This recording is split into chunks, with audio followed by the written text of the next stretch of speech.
One thing that we emphasise very specifically in our information memoranda and when communicating with our unit holders is the due diligence process that we go through. And we talk about how exhaustive it is and what it covers and things. So really the tips that we follow for our due diligence process is, first of all, literally that, have a process. We've got a written process, which is our Natgen Due Diligence Manual.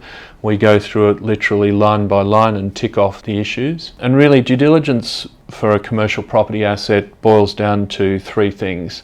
There's valuation of the property and all that that entails.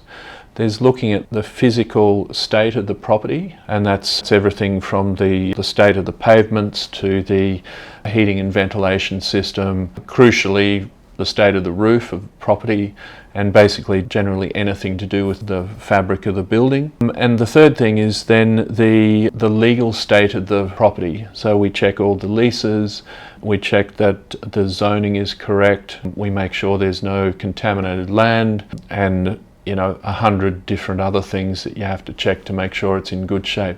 The searches that you do when you buy a house, it's like that on steroids.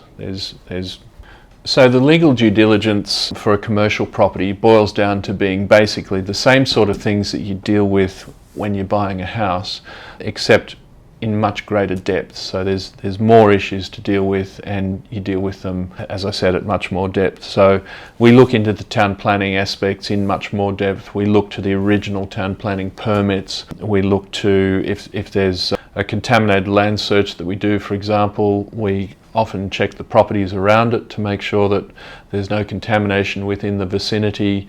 We check the council records on things such as flight paths, whether there's any vegetation protection, all the things that you could possibly check to make sure that our occupation and management of the property is not impacted.